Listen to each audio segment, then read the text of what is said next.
Well, hello, everyone, and welcome back to Kimmell and Cox, your source for all things entertainment.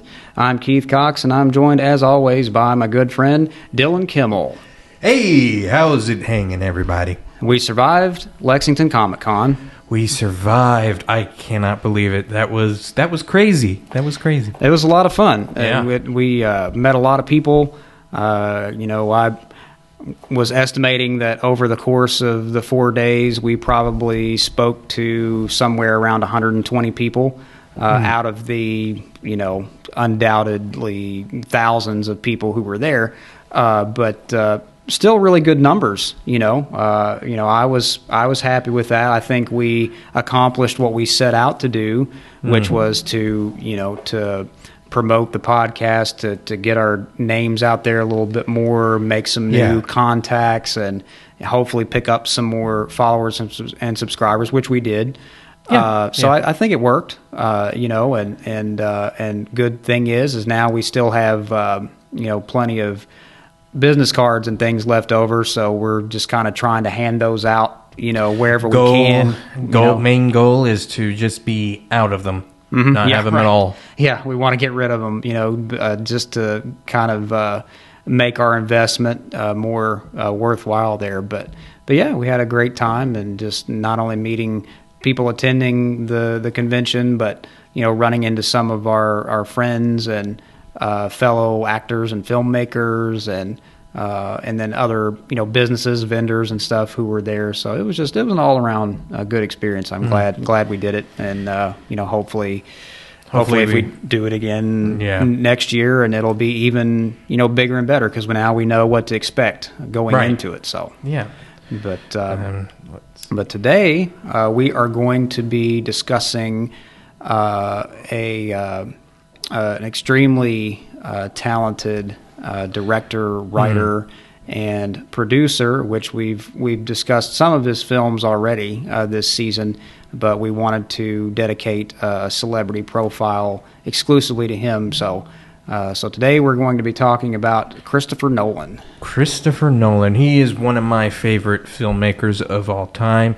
He is up there with Steven Spielberg, and I mean, there's so many good directors. So many great directors, and I had mentioned to you that I'd never really realized this before, but on the directing side, he really hasn't directed that many films. I mean, it's like 16 or something like that. Yeah, it's about 16 films is about all he's directed, and I mean, he got his big debut was like in the early 2000s or so. But he's highly sought after. He is known as probably the biggest filmmaker living today, who's still relatively young, because all the other big hotshot directors are nearing their hundreds now. Nearing it, they're not quite 100 yet, but they're nearing it. Yeah, they're definitely. The veterans out there are, slowing down a little bit.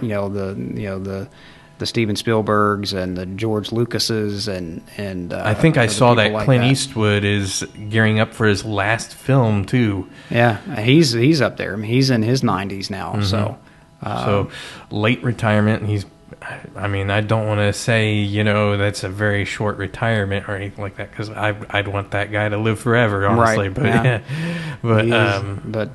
But Christopher Nolan is definitely, as far as what I would consider like the newer generation of directors, he is certainly one of the best. So yes, yeah. Let's get into Christopher Nolan and his background. Yeah, Christopher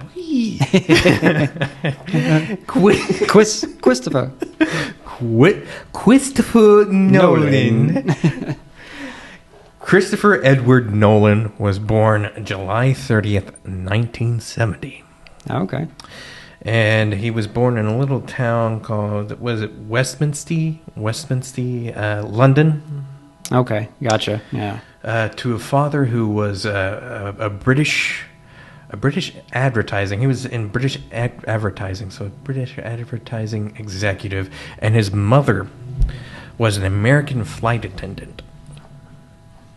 But it's always interesting to me that, you know, when you read about celebrities and their families, their backgrounds and everything, that in most cases their parents had, you know, regular jobs. Regular jobs, yeah. They you know, they weren't necessarily born into entertainment a lot of times. Not always the case, but it's kind of, it does give you a little bit more hope for someone that didn't have any family members starting in that.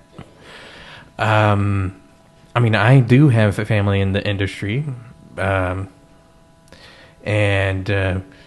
you know, they've told me it's a pretty hard industry to get into. So, oh, it is a lot of competition. Shoot, I even have family that don't even know that they're family in the industry. Yeah. So yeah, it's you can guess who that is by my last name, but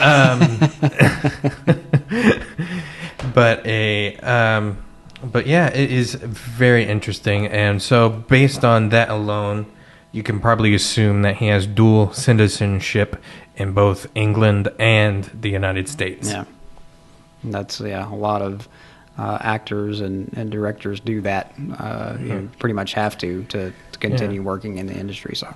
Yeah, he has two other siblings, an older brother named Matthew and a younger brother named Jonathan, who he tends to collaborate with often. They tend to write a lot, so they must have a very close bond with them. Interesting enough, so Christopher Nolan has a British accent. His brother Jonathan does not. He has an American accent. So that is very interesting. Like we said, dual citizenship. So I'd say that his brother spent a lot more time with his mother, and he spent a lot more time with his father. Yeah, that would make sense. But talking about accents, though, it's also really interesting how it seems like people from other countries, for some reason, don't have as much of a problem adapting their accent to an American accent. Whereas an American trying to speak with a British accent or German or or whatever, it does not come out very well. It seems like they struggle a little bit more. I mean, just take me for example. I'm not going to be able to do a very accent. Here, let me try and do a British accent for you. Okay, it's going to come out Indian, I swear. All right, so here we go. We're going to hit. See, that's not that bad, though. That was pretty good. See, now that's once I call myself out on it, it ends up being perfect. You put unfair pressure on yourself. Yeah, but yeah. So, but yeah, he's got a British accent there, and everything. I can do an Irish accent pretty good, but once I put myself on the spot, I'm not going to be able to do it. No. I think that's probably what it is. Is as soon as you get put on the spot of doing that accent, you're like. No. Suddenly it's just gone. Yeah. But right out the window. Now I want to get into some trademarks here because filmmakers have trademarks. I'm not so sure that they are voluntary, like they went in and thinking, "Oh yeah, I'm going to put this in the movie," But sometimes it is. But it just becomes a part of their style, and whether it's intentional or not, there are certain things that you will see from directors in each one of their movies. Right. So for him, let me see here. Let me see that I get this right. Now, before I get into this here, I just want to go through some quotes on how well he's, well established he is. So he was dubbed an emotional mathematician by Guillermo del Toro. An emotional mathematician. So that means that he's, very good at mathematics. Well, he's very good at finding the emotion in characters. Yeah, it's almost like there's a science to it. Yeah, and from Joseph Bevan, he said of Christopher Nolan's films that they allow the art house regulars to enjoy superhero flicks and multiplex crowds to engage in a labyrinthian conceit. I'm sorry, I can't read my whole handwriting there.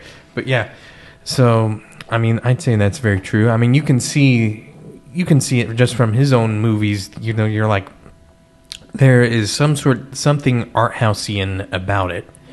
Yeah, even the big, blockbuster movies that he has made, and have been, they still have their they're good movies. I mean, on their own. Like even if it wasn't like a comic book movie or whatever, the story and the emotion and everything is still very much present. So I mean, there is something true to that because there is something art housey about it, but also he brings in the crowds. Right. Like everyone loves those movies. And lastly, he views himself as an indie filmmaker working within the studio system. Yep, that actually makes a lot of sense too. With some of the movies that he's put out, they have that. I guess he even though he's working the big time, he still considers himself. He still would put himself in the same category as like you and me as being independent filmmakers. That's probably the kinds of films that he would really prefer to make, but because he has had so much success with these movies that Hollywood keeps coming back to him and wanting him to make these epic movies to and it's very interesting, like just comparing myself to him there. Like, okay, so he got his start, like his big break with a superhero movie. I generally do not want to make a superhero movie. I wouldn't be opposed to making a superhero movie, but but it's a lot. Yeah, I mean, you've seen my list of movie ideas. Not nearly any of them are superhero movie ideas. I mean, I might have a superhero flair with some of them, but they're not. It's hard. It's very hard to take on a superhero movie, for sure. Oh, yeah. Coming up with an original plot and something that engages the audience. Finding a new way to establish a character that's already been established sometimes, as it was with Superman, Batman, But yeah, his trademarks. So let's get into some of his trademarks here. Films will almost always leave the character's fate open to interpretation. Like you can take that with pretty much every single one of them. Like, I mean, there's so many good ones. One that pops into mind is Inception. Have you seen Inception? Yes. The very ending of that with the turn dial or what do you call that little toy? Like a compass? Is that what you're thinking of? Or a tabletop. But it's still spinning at the end of the movie and everything like that. And it's established early on that if that keeps on turning, it's still in the dream. Or something to that effect. And he, as that movie ends, it's still going that way. I mean, there's like so many things. Like Prestige is one that ends in that way. But also, he will not use CGI all that much. He will tend to use practical effects as much as possible. Yeah, which is always a good thing. Yes, I would love to be that because he can do. If you're a well-established director, the studio's going to go ahead and say, yeah, you can go ahead and do practical. You bring in the big bucks, go ahead, do practical. Yeah. Unfortunately for me in particular, if I were to be that way, I'm not going to get it. So but that's okay. You just have to make a name for yourself to be that. And then you pretty much get free reign to do whatever you want. I mean, he does. I mean, he just said he's an indie filmmaker living in the studio. Now films will end with a sudden flash cut to black with the title coming up. In all of his movies, they just go at the very end. Just a dramatic, just sharp cut to black. I never really paid attention. And you know what? I'll do a quick edit like that just so people get the idea. Yeah. There you go. That's what he does. And for those that are just listening, you would have no idea what I'm saying. Yeah. But so you don't know what he's doing over there. But the original score will play over most of the film. Very rarely is there no music. Silence. Yeah. Which, funny enough, I think that might have been an issue with me too. Is like once I get the music in there, I'm like, I can't have it be silent through all. Yeah, it's like figuring out where to place that music, and there really is an art just to that by itself. Is where is the silence appropriate, and where do you need a little bit of a little bit of score? Where do you need like a soundtrack kind of song? You know, like because all of that evokes feelings and emotions. So I mean, he constantly collaborates with Hans Zimmer on the music. So, you know, the music is also the soul to the movie. right. And Hans Zimmer is the soul to a Nolan movie. So, because very rarely is there ever a music. Now, Tenet was not done by him. Hans Zimmer did not compose the music for that one. Right. That was the only one where there was like a conflict with the schedule. So he was unable to commit to it. But more often than not, Hans Zimmer is behind the score. And Hans Zimmer is a master composer. Yes. It's like if it's kind of like how John Williams is always associated with Steven Spielberg. Mm-hmm. Yeah, you do have composers that tend to work with the same directors over and over again. Danny Elfman with Tim Burton. Exactly. And, you know, there's so many other great composers, you know, out there, you know, Elmer Bernstein and who has worked mostly with Ivan Reitman, the late Ivan Reitman. I'm trying to think of some others where it's been like that.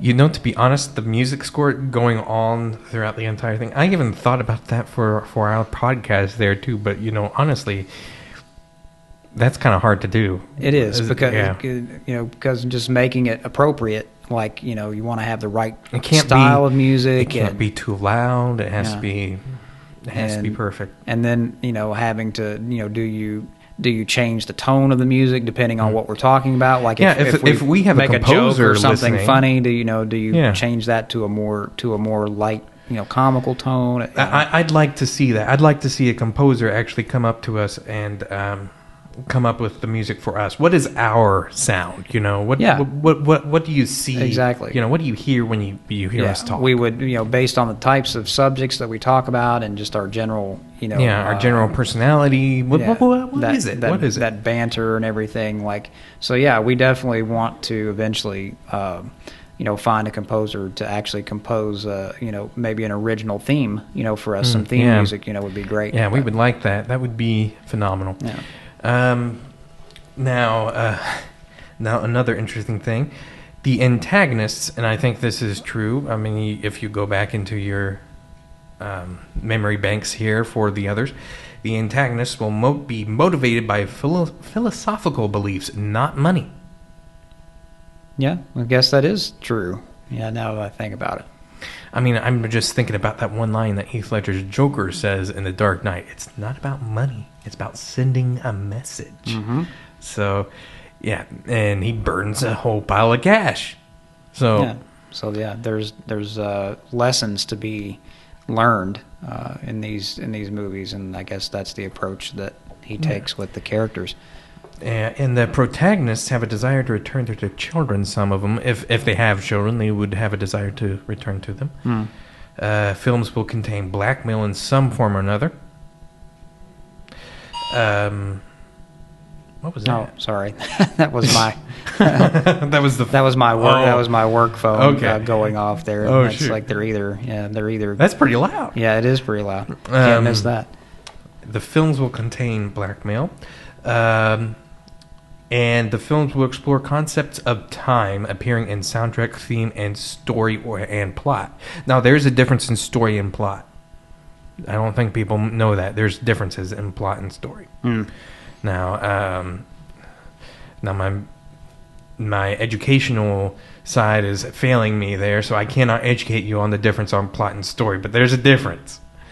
Go ahead and look it up. What's the difference between plot and story? I don't know. I would think story would be more of the overall arc of the, you know, movie or whatever, like the general, sort of like a general outline, whereas plot gets into more specific details, like the devices and the actions and things that move the story along. That's how I would look at it. But use of characters with mysterious backgrounds. Can see that a lot too. will frequently cast Michael Caine, Cillian Murphy, Gary Oldman, Tom Hardy, Kenneth Branagh, Josh Stewart, Anne Hathaway, Christian Bale, and Jeremy Theobald. Yes, we have seen all of those in a lot of Christopher Nolan's movies. So, and characters will seek vengeance over the death of a loved one, will often gain either a physical or psychological handicap over the duration of the film. Mm-hmm. I've seen that too. And so, yeah, those are his trademarks. So you'll find those trademarks in all of them. Now, a person that like me that loves film will often, will be able to tell who's directing the film. Will not need the director's credit in the film. You can tell by the style and by looking at those signatures. Yeah. Fun thing that I'd like to mention here, just to even audience members that are on the regular will probably recognize a filmmaker and not even realize it's the filmmaker. I remember showing my ex a couple of movies here, and it was just interesting. It was like a little, interesting to see her reaction to a certain director. I would never mention the director, but she hated the director because, I'll mention the movies: Fight Club, Seven, Gone Girl, And the interesting thing is that watching these movies, I loved all those movies by David Fincher, and she would be like, "I hate this movie. This is an awful movie. I do not like it." And she didn't even realize why she hated it. And it's like if she had known the director, she'd be like, "Oh, that's why, because I can't stand any movie that he makes."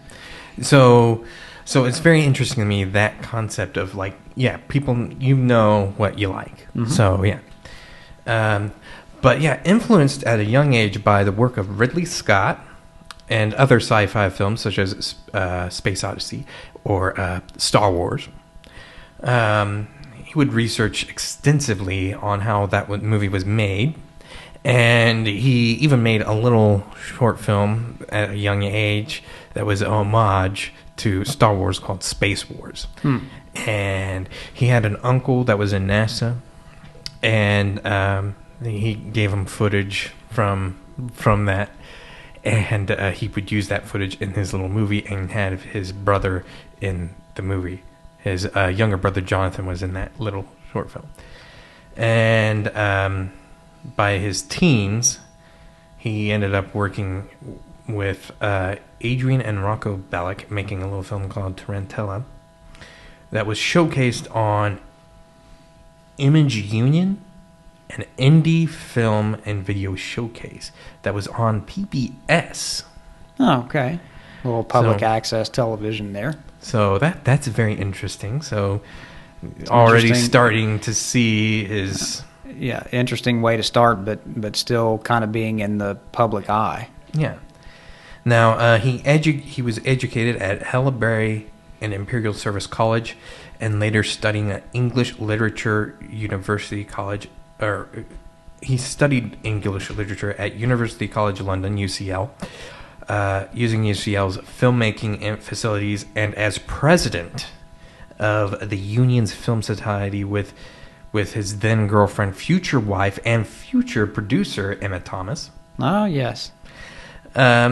They were able to make, they were screen feature films in 35 millimeter, and during the school year, and used the money that they profited from that, and make 16 millimeter films over the summer. Very cool. I always thought it would be fun to shoot a film, in 35 millimeter or whatever. It's I've wanted to do that for a very long time. Film is very expensive, so yes, because it's you. That's why in the old days why they would try to get something in as few takes as possible, because the film was so expensive, and so it's like once you start rolling, it's like you better very be very big challenge there. He is one of the few filmmakers that will try and preserve that artistic nature of using, millimeter film. Yeah. Nowadays, it's like everybody basically tries to replicate the look of film, but with digital, which can be done, but it's still not. It's just not quite the same. It's not the same as having those cracks and pops in the film grain and stuff like that, and the the color saturation and all that stuff just looks different on film than it does on digital. So. And I would love to do that. That would be a phenomenal thing. But by 1993, he earned his bachelor's degree and worked as a scriptwriter, a camera operator, director of corporate videos, and industrial film. So he's already breaking into the business a little bit there and learning about the ins and outs of the entertainment industry. Oh yeah, it sounds to me that he's tried really hard, very successfully, might I add, to do that. Now, by 1996, he made a short film called Larceny. Now, you cannot find this film anywhere.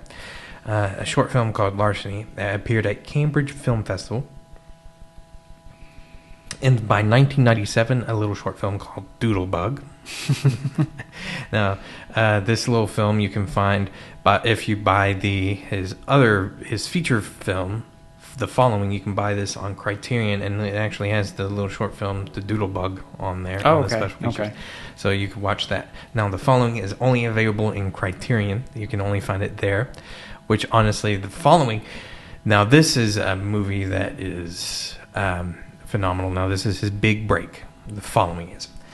By mid-'80s, he filmed a feature film called Larry Mahoney. He was trying to make a feature film with his brother called Larry Mahoney, and it failed. Never got the budgeting there. He faced rejections left and right at this point. As do many people in the business. Yeah, and he had a limited pool of finance in the UK. He stated, never had support from the British film industry, is what he said. Now, by 1998, on a budget of £3,000. Now, that's not a lot.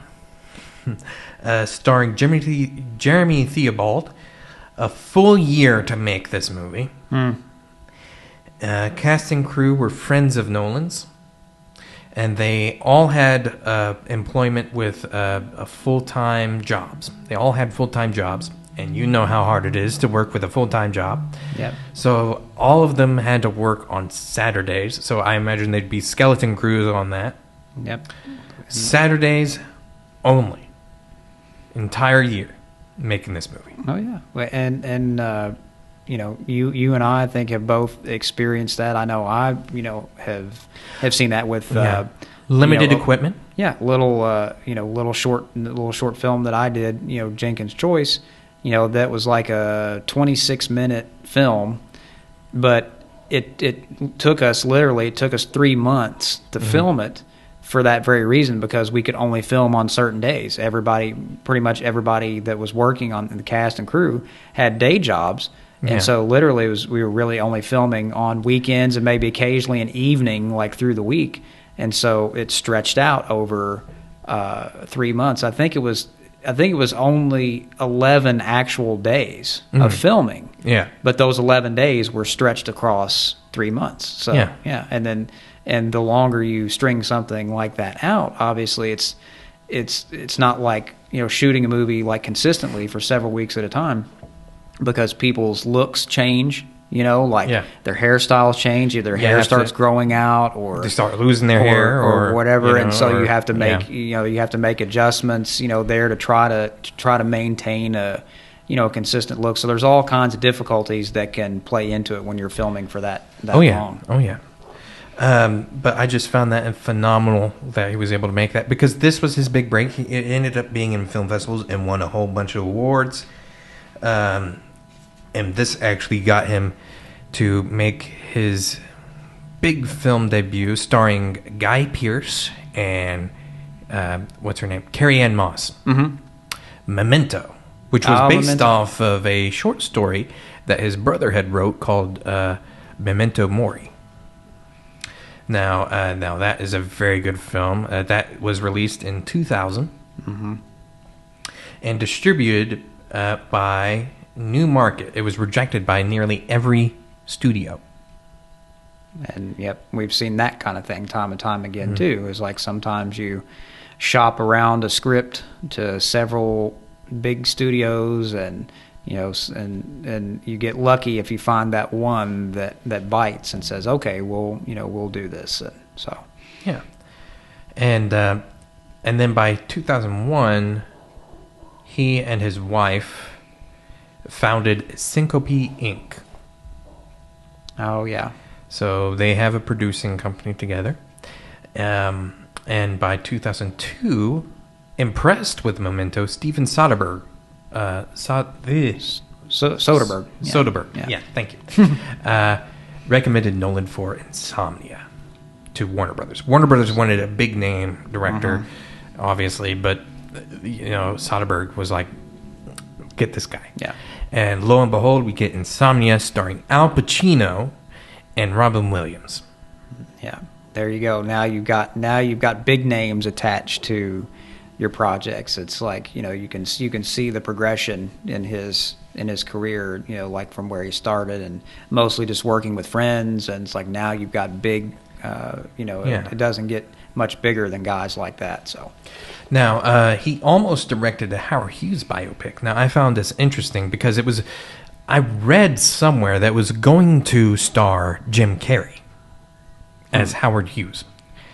I think I remember something about that too. And he wrote this script, and he said it was like the best script he's ever written. But he shelved it. Do you know why he shelved it? Because near that same time, Martin Scorsese came out with a little movie called The Aviator. Oh, right. Yeah. And I guess Christopher Nolan's like, there's no way I'm going to be able to compete with Martin Scorsese. I'm going to put this away. Forget about that. Yeah, The Aviator was good too, but yeah. And usually now, I've never seen it done where there's like two films released in the same year that one's better than the other. Like usually one is better than the other, but both of them being on par with each other. Now that's unprecedented. I imagine that would be on par because if you look at Christopher Nolan's track record, he does not have a bad movie. He does not have a bad movie. Like every single one of them, his lowest rated movie happens to be The Prestige. And The Prestige, I haven't seen that one. But. The Prestige only has 71%. 71% is not bad at all. No, it's not. That's still not terrible. I mean, you're still up in that higher range. So, but I guess compared to his others, that's the. I'm always amazed by how well a director is if they're doing this track record of having extensively good films. Like Quentin Tarantino is also on that track record of having good films as well. Now, interesting enough, though, all of his films are rated R usually. Yeah, because of all the violence, the blood, and yeah. But Christopher Nolan, they're always PG-13. Like he's a class director, is what he is. Yeah. Like everyone can go see his movies. Yeah, and that's I think that's how you, when you think of longevity, I think that's how you have a really good career. Is like, okay, I'm only going to take it this far. Like I'm not going to cross that line, because as soon as I cross that line, then I lose a certain section of not only that, the audience. Yeah, and not only that, like when I say he's a class actor, like even with his actors, like when he casts like a female role in his movies, he never, like if you've actually noticed his female actresses actually wear presentable clothing, not revealing clothing. Yeah, I can see that. Yeah. Like Catwoman in the comics, like Anne Hathaway played Catwoman. Catwoman in the comics, they're a little bit more, I mean, you're writing a comic book for basically boys. Teenagers, pretty much. Preteens and teenagers. And, boys tend to want eye candy, so. Yeah, I mean, you have the really tight, form-fitting, clothing and stuff like that. And Christopher Nolan, when he cast Anne Hathaway, now she is in a role where she's not dressed like that at all as Catwoman. It's much more presentable, much more tactical. And it's efficient. It's efficient. Yeah. It's not just, putting, like you said, eye candy out there where it's like, if anybody was really fighting crime in something like that, well, I mean, even going back to the 60s Batman TV series and what like Catwoman and Batgirl wore in that, it was like nobody would ever fight in something like that because you probably would rip the clothing. Like if you tried to kick too high, you would probably split the costume right down the leg or something. So it's just not practical. Yeah, no, it isn't. But he put that on the shelf, and then by 2003, he approached Warner Brothers with the project of making a more grounded take on Batman. Yes. Now that's the movie that got me into Christopher Nolan, and I think almost everybody, because this was his big break. That was the big one. That was my introduction to Christopher Nolan. Was Batman Begins. And honestly, I'd say that he saved me from, like I mentioned this in Tenet, like he saved me from actually just sticking to superhero movies, because it was him that he's like, okay. Like it was like him. Let me take you on for a little ride. He kind of like subverted the genre a little bit there. He kind of unlocked, things, and he's like, there's more to this than just that. Yeah, that was a big one, and that was, I mean, his take on Batman was probably my second favorite, version of those characters behind Tim Burton. He was the because the Batman franchise got off the path. Like as soon as Tim Burton left, they started going in a different direction. They started going more comical and campy, and so Christopher Nolan brought the franchise back to that dark and serious tone that we expected to see from a Batman film. Now I'm going to pause it here for a moment here. Now I see that my camera, because now I have it facing me, my camera is about to go dead. Uh-oh. This is not good. So I have an idea here for, well, it's not about to go dead, like my phone isn't going to be dead, but I have a quick little idea here that the last remainder of this podcast, if you're watching it, we're going to have it like both of us just to finish it out, so it doesn't so people can keep watching it. What do you think? Yeah. Oh, you mean doing like a split screen? Yeah, like our first episode. Oh yeah. No. I see what you're saying. Yeah, where we have both a two shot, both of us in the same shot. Which shouldn't be too jarring since we're facing each other now, and so once it does. But anyways, let's see how well it goes. Yeah, we'll keep trucking along here. But anyways, as I was saying, Batman Begins. Now that movie stars Christian Bale. I'm stuck on Christopher Nolan. Stars Christian Bale, who had the oh my goodness, like he did a movie just before this called The Machinist, and in The Machinist, he was bony. Yeah, I mean, he lost a ridiculous amount of weight for that. He had a diet of only apples and tuna. And tuna. It was scary. It was scary how thin he got for that. I'm sure he got sick too. Oh my goodness. And within a spectrum of only a couple of months, he gained a whole lot of muscle to play Batman. In fact, Christopher Nolan steps him aside. He says, "This is too much muscle. You need to scale it back a bit." And he's like, "Oh, okay." So he done his job too well. But I just think it's just so just the transformation was so dramatic. Yeah. And not only that, but it also stars Michael Caine as Alfred. Mm-hmm. And I'm sorry. Morgan Freeman. Morgan Freeman as Lucius Fox. Lucius Fox. Yeah. Lucius Fish. Who's Lucius Fish? Look, I'm a Batman fan. I don't know who Lucius Fish is. Yeah, Lucius is the one that comes up with all of the gadgets and everything for Batman. His armor and the Batmobile and the grappling hooks and all that, the cool stuff that we're used to seeing with Christopher Nolan knows how to cast a movie. Mm-hmm. I'm just saying that. Gary Oldman, one of my he's another one of my all-time favorite actors. Honestly, this entire cast is a few of my favorite actors. Mm-hmm.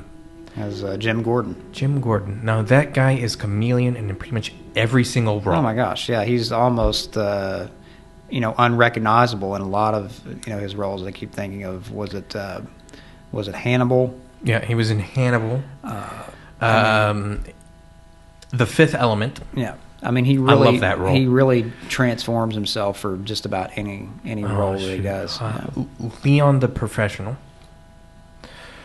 The guy's phenomenal in everything. I like, yeesh. Can you not be good for once? Right. Can you just make some crap? But yeah, I mean the whole trilogy that Christopher Nolan did. I mean, for me, the next movie, The Dark Knight, was like that. Where Tim Burton's 1989 Batman, was the gold standard for a while.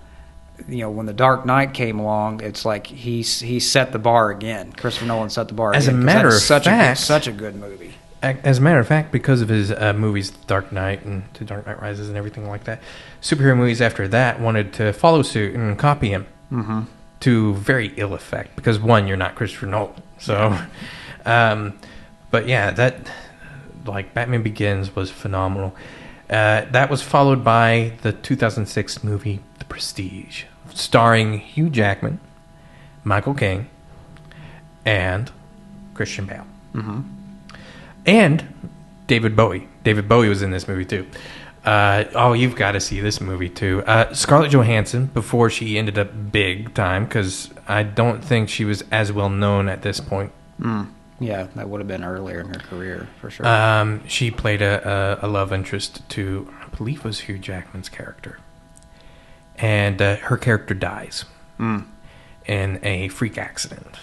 A magic trick gone wrong. And that separates these two magicians from each other. And, they end up in a feud with each other. Until a new magic trick comes along and they learn about it and try and compete with each other with this magic trick. And oh my goodness, it is such a good movie. Such a good movie. Definitely recommend that one, as I recommend almost all of his movies. Now, that was based on a book by the same name by Christopher Priest.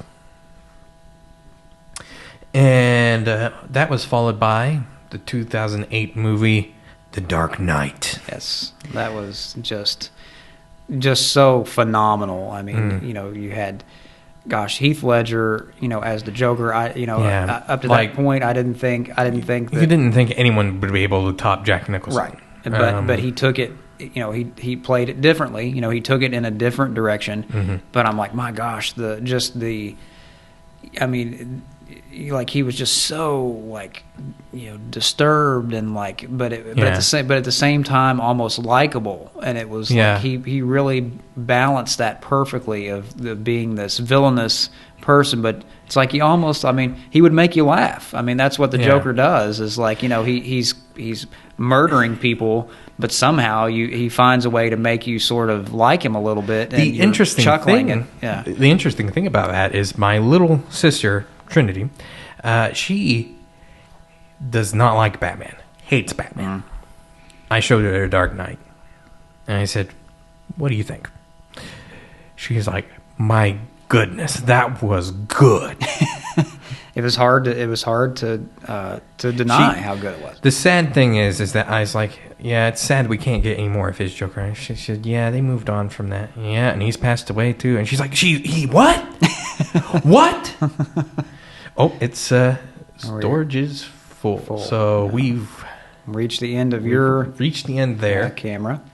So that's okay. We will kind of reset a little bit here for the remainder of the episode. Okay.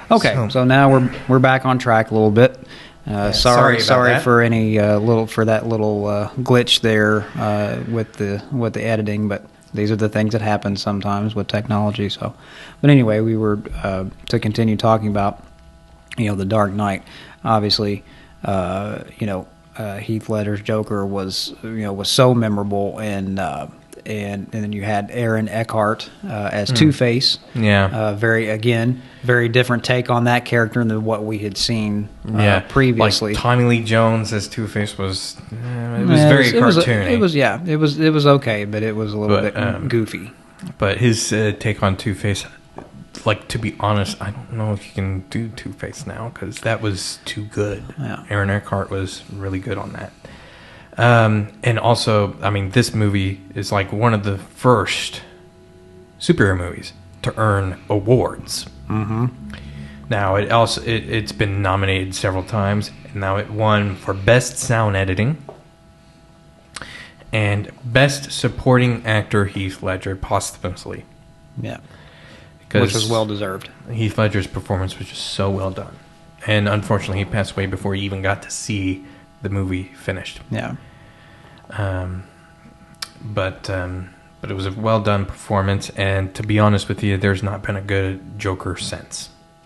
No, I mean, Joaquin Phoenix did do a pretty good Joker, but that's like that was way off from what was really in the comics, and they took a completely different spin on it.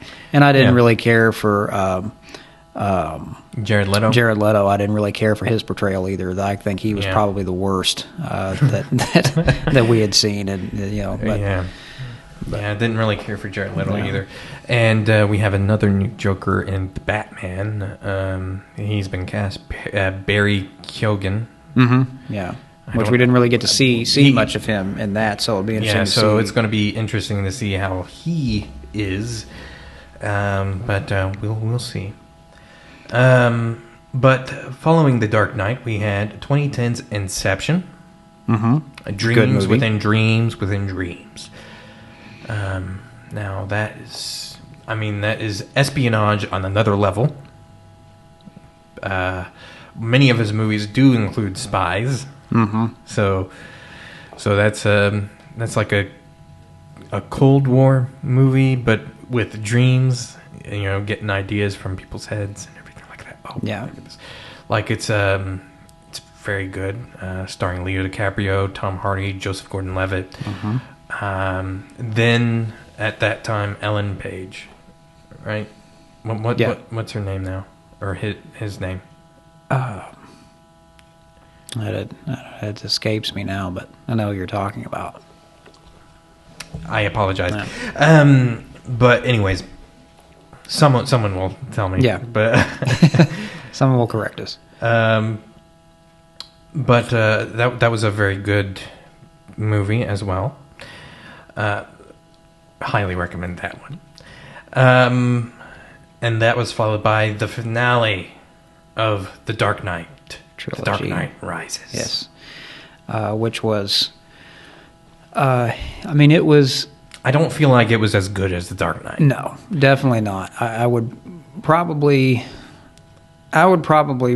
rank it the lowest out of the trilogy. Yeah, I'd rewatch The Batman Begins. I'd rewatch The Dark Knight. I'd probably watch The Dark Knight Rises if I'm doing a marathon. Mm-hmm. But not really like just on its own. Like if you're gonna pick one out of the bunch, that's not gonna be the one that you're watched The Dark Knight alone. I watched The Batman Begins alone. The Dark Knight Rises I don't really watch alone. It's just like but it's still good. Yeah, I mean, it's the great. Best interpretation of Bane, because before that we had Batman and Robin Bane, right? Where he's basically just grunting, and he was more like the Incredible Hulk in that movie than he didn't talk or anything. He just spoke in grunts and growls and all that stuff. So, oh yeah, he did say Bane. Yeah, that's all he said. Bane. And instead, you have this guy. I can't do the voice. He's like, "Oh, yeah, sorry," like that. Yeah, he had the weird. Yeah. The weird voice because he had darkness is your ally. So many people parodied that too after that movie. Yeah, even in the Lego Batman movies, like the Bane in that one is also like that. Yeah. So, it's so funny because you got two characters there that have like these voices that there've been riffs on those, because at first you wouldn't be able to understand what Bane is talking about. Yeah, you really had to lean in and listen closely to figure out what he was saying. Same thing with Batman too. Christian Bale's voice on that. That's the one thing we talked about this at Comic-Con, because somebody that came to our booth, we started talking about comic book movies and everything. And that seems to be the consensus, not only with him, but with a lot of other people, was that was the one thing that they hated the most about Christopher Nolan's Batman, is when Christian Bale would do the Batman voice, where he had this gruff, like. Now here's the interesting thing. Where is she? And everybody got tired of that. Where is she? What have you done? I'm not going to lose my voice over that. But now here's the interesting thing. I don't know if people notice this. Now, I encourage you to actually go back and watch Batman Begins. Now, go back and watch The Dark Knight. There is a subtle difference in the voice. He did not nail his Batman voice originally again, because there is a subtle difference in that voice. There was kind of this thing that he did too, where like not just the yelling and all that, but like. The only way I can describe it is it's like The Mask. It was like The Mask was pinching his nose a little bit too hard. So he kind of had this, like, I can't really do it. But it was a very triangular. But it was like, it was almost like it was, like he couldn't, it was almost like he had a cold or something. You know what I mean? Like he had this, there was almost a little bit of a lisp or something to his voice too, but it all seemed like it was originating from the nasal passage. It was just a really weird kind of thing. But anyway. Yeah. But now that was followed by...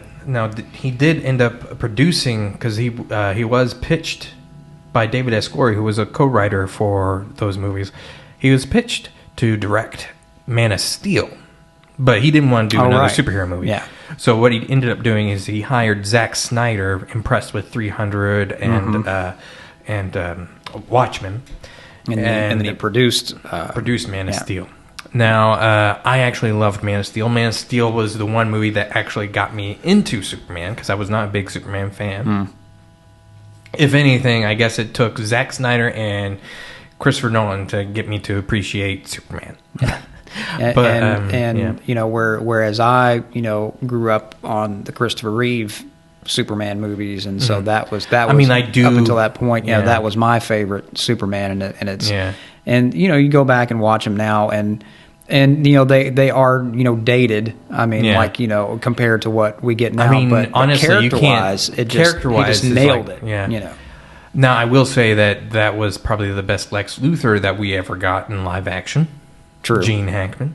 But TV, we've gotten some very good. I love the character Otis. If I ever got a chance to play a role in that, I'd probably play. I don't think I could play Otis. I'd probably fit with Lex Luthor. Look at my head. I could get cast as Lex Luthor, right? Yeah, but Otis was so much fun. Like it just a kind of a foil to Lex's plans. But anyway, back to Christopher Nolan. We didn't really get after The Dark Knight Rises. We really haven't gotten too many more films out of Christopher Nolan. He takes a couple of years break. Yeah. By 2014, he ended up making Interstellar. Pretty good movie there. Saw that. Yeah. And that is a phenomenal movie with Matthew McConaughey. Again, Michael Caine's in that movie. Is it Jessica Chastain in that movie too? Is that who it is? Yeah. Anne Hathaway's in that movie as well. And then that was followed by 2017. 2017 was when they had that big break. 2015, 2016, that's a 2-year gap. Dunkirk. Now, this is the first actual, based on real events movie directed by him. And at first I was like, man, I want him to stay in sci-fi. This is going to be crap. I don't know. Dunkirk was phenomenal, and somehow he managed to make his, twisty, move, where you're like, what in the world? Yeah. Because the thing is that there's things happening, like it follows this person, that person, this person. The way it's edited is in such a way where you're like, oh, that took place during that? Yeah. Like, then it's like mind blown. And Dunkirk was followed by the 2020 movie that we have 2. We have There's an we have in-depth reviewed review it. of Yeah, that reviewed one. it earlier in the season. Tenet. Tenet. Now, we've already gave our thoughts on Tenet in depth. Yes. In that one, so And go but ahead which, and watch so that. yeah, definitely check that out. And it's and so that actually turned out to be, so far, that is the last movie that we have gotten from Christopher Nolan as a director. Yes, and the next movie that he will come out with is Oppenheimer, which is also based off true events. Yes, That's coming out this year. Yeah, I have seen the trailers for that. That's coming out this year, starring Cillian Murphy. That has a well-rounded cast as well. Robert Downey Jr. There's a bunch of people. Yeah, but definitely. If you get a chance, check out as many of Christopher Nolan's movies as you can. Yes. You will not be disappointed. And like Definitely not. as we said, even if you don't normally like the superhero movies, and you think, oh, I'm so sick of that, because that seems like that's all there is now. If you watch that trilogy of Batman movies he did, I think it will turn you around. If you didn't like superhero movies prior to that, watch those, and that will change the way you look at those kinds of movies. So now I have omitted a few other details there, as there is so much about Christopher Nolan. But again, there's only so many movies as well. There's those are all of his movies. Yeah, that's pretty much it. And he's a bit of a recluse. Nolan feels that too much biographical info would detach the experience of the audience. And he says, I actually don't want people to have me in mind at all when they're watching the films. So with that, I'd say that is actually a good closing point. Yes. On Christopher Nolan. Yes, I think that's an excellent way to end this episode. But before we go, as always, we want to remind all of you to be sure to subscribe, like, and share to our YouTube channel, and feel free to leave your comments on there. Comments, questions, suggestions, anything you can think of. Comment on the episodes, and if there's anything that you would like to see us talk about in the future, we're always open to that. Yeah. And you can also check us out on our socials. We're on all of the major social media platforms, so that's another good way you can communicate with us. You can reach out to us via email at kimmellandcox@gmail.com. That's our official podcast email. So be sure to check all those things out and get in on the conversation with us. For sure. And you can also play a really big role in just helping us with this podcast, helping us to improve it. Yeah. We've mentioned this a lot before, but if you go to our Patreon page, we have a lot of different packages on there, subscriptions or whatever, it just depending on what you're comfortable with and your budget.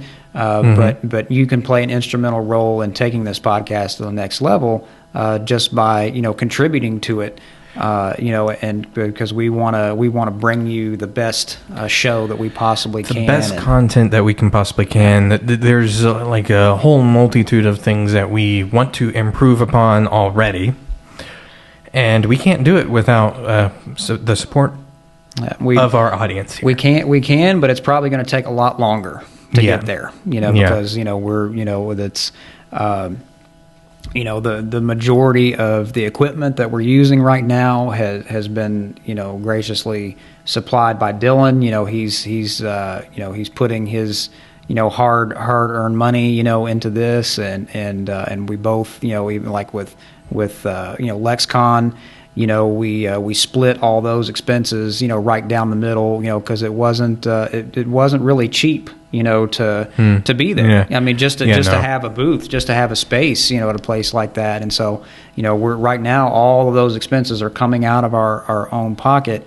And, but, with your help, we could do things like that. We can improve our equipment. We can put that towards a permanent location, a permanent space, and just to bring you a really, really not only fun, but a really professional looking podcast, and that's where we want to be.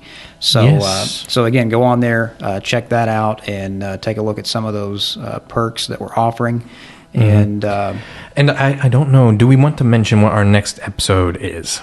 Oh, yes. Our next episode, we are going to be talking about the film In Bruges. In Bruges. Yes, which I'm actually looking forward to checking out. I had not seen it. Dylan had shared a little clip from that with me, which I thought was absolutely hilarious. And so I'm like, this is going to be an interesting movie. It stars Colin Farrell.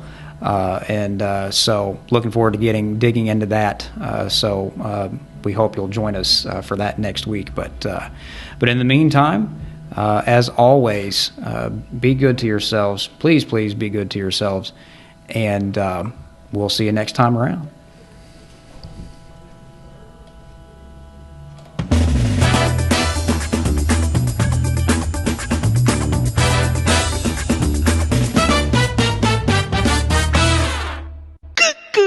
You dipstick.